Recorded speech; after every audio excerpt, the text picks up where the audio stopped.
What do shining city towers, singing alien ships, and a nanny who floats on an umbrella have in common? Stanley Kubrick loved them all. Join us as we blast through 8 science fiction and fantasy classics that shaped his imagination, taught him filmmaking secrets, and still spark wonder today. Buckle up, eyes wide, curiosity ready. Your ticket to Kubrick's dream begins. Metropolis, 1927. Step into a giant city of the future where machines roar, towers shine, and workers march like shadows. Stanley Kubrick watched Metropolis with wide-open eyes because director Fritz Lang turned an impossible idea into moving pictures. The screen explodes with elevators racing up and traffic flowing in neat lines far above the ground. Kubrick studied how model buildings, glowing lights, and clever camera tricks made everything feel real, even without modern computers. He admired the film's split world. Rich thinkers live in sky gardens, while tired workers dig deep below. That clear contrast showed Kubrick how sci-fi stories can talk about real social problems while still dazzling viewers. He also loved the music-like rhythm of people and machines moving together, a pattern he echoed in 2001 when astronauts walked in slow circles aboard their space station. For Kubrick, Metropolis proved that boldly drawn visions of tomorrow can still make a crowd wonder about fairness and humanity today. La Belle et la Bête, 1946. Jean Cocteau's fairy tale dream drips with candle wax, velvet capes, and smoke curled by magic. Kubrick felt charmed by how the film invites you to believe in impossible things without ever winking. Hallways light themselves, statues turn their heads, and doors glide open as if whispering welcome. Cocteau used simple stage tricks, reverse filming, and costumes sparkling with gems to fill the castle with wonder. Kubrick prized that handmade feel. It reminded him that imagination often beats expensive tools. He noted how the tender love story grows beside eerie shadows, creating a balance of warm heart and chilling mystery. The beast looks frightening, yet speaks softly, showing Kubrick that characters can wear scary faces while hiding gentle souls. This lesson appears later in his own work when he mixes beauty and dread in the same scene. For Kubrick, La Belle et la Bête was proof that fantasy can speak serious feelings in a language of glitter and fog. Mary Poppins, 1964. A nanny floats down from the clouds holding nothing but an umbrella and a sunny grin. Kubrick watched Mary Poppins 3 times because his daughters adored it, and he soon discovered layers of craft behind the playful songs. He saw how live actors stepped into cartoon worlds where dancing penguins and magical carousels spun together without seams. Kubrick admired the careful timing that let actors act to nothing, trusting animators to fill the gaps. He also noticed how the tale uses gentle wonder to teach kindness, courage, and family love, proving fantasy can guide young hearts while still delighting adults. Even though he usually chased darker themes, Kubrick respected this lighter touch and the precise camera setups that keep the magic believable. He later said children's films should protect young viewers from needless shocks, and Mary Poppins showed him a perfect model, joyful, imaginative, and never cruel. Solaris, 1972. In Solaris, strange oceans swirl on a distant planet and send dreams back to lonely astronauts. Kubrick leaned into Andrei Tarkovsky's slow, poetic style, seeing it as a cousin to his own space vision. He admired how the movie asks deep questions. What is memory? Can love survive light years? Tarkovsky lets long, quiet shots breathe, forcing viewers to think instead of racing through plot points.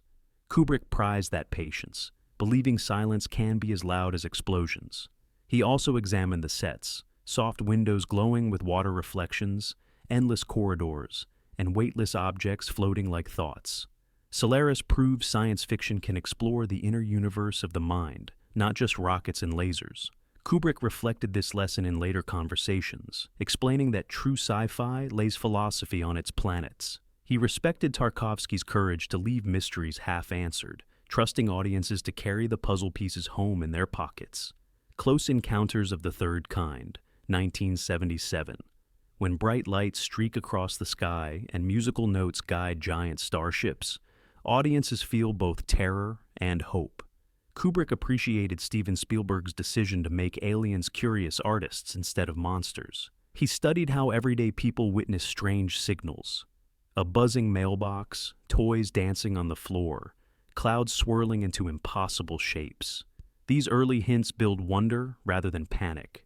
Kubrick loved the communication scene at Devil's Tower, where humans and visitors trade 5 simple tones like friendly birds. He felt this showed that big stories can be told through small steps and that music can bridge worlds better than words. The film's glowing mothership, created with layered models and light rigs, impressed Kubrick as an example of practical craftsmanship. Close Encounters reminded him that science fiction can celebrate curiosity, inviting viewers to look up at night and imagine someone waving back. E.T., the Extraterrestrial, 1982. A tiny alien hides in a young boy's closet, eats candy, and learns to phone home. Kubrick respected how Spielberg pulled off a miracle, making older kids cheer and little kids forget to breathe. The rubber foam creature, moved by hidden cables and careful puppeteers, displays soulful eyes brighter than many human actors. Kubrick admired that emotional realism. He noticed how quiet scenes, flashlights in cornfields, fingers touching and glowing, feel as dramatic as the bicycle flight across the moon. The friendship between Elliot and E.T. turns science fiction into a warm blanket, proving you can mix cosmic wonder with backyard play. Kubrick once said space can feel lonely. Here he saw space bring companionship instead. The film's message about empathy resonated with Kubrick's belief that great stories, even with stars and spaceships, must still beat with honest human hearts.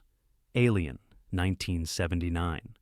Deep inside the cargo ship Nostromo, hallways hiss and computers blink green. Something slimy slips from an egg, and dread begins. Kubrick had already explored cosmic awe in 2001, yet Ridley Scott's Alien taught him about tight, claustrophobic fear in space. He admired the industrial set design, full of dripping pipes and metal grates, a working-class future that felt lived in. Scott hides the creature in shadows, showing only slippery parts, a tail here, teeth there. Kubrick valued this restraint, knowing minds invent scarier images than any full reveal can offer. He also praised how sound design uses rumbles, alarms, and distant thuds to suggest the beast's path. For Kubrick, Alien proved that grand sci-fi settings can host pure horror without losing believability. It reminded him that the unknown, wrapped in darkness and silence, is sometimes the universe's most chilling message. The Terminal Man, 1974. Imagine surgeons planting a tiny computer in a man's brain to stop violent seizures. At first it helps, then it hijacks his mind. Kubrick found Mike Hodges's The Terminal Man both chilling and thoughtful. He admired how sleek medical labs, blinking monitors, and gentle doctor voices create a false sense of safety before things go wrong. The story warned that fixing the human body with fast tech can open darker doors, a theme Kubrick liked to ponder. He noted the cool blue lighting and clinical camera angles that make the hero look like a test subject in a maze. Unlike wild space battles, this film keeps danger in familiar hospitals and city streets, showing that speculative technology need not blast off to feel risky. Kubrick respected Hodges' daring to ask hard ethical questions while still building knots of suspense. It proved to him that science fiction's scariest monsters can sometimes be human inventions tucked quietly behind a forehead.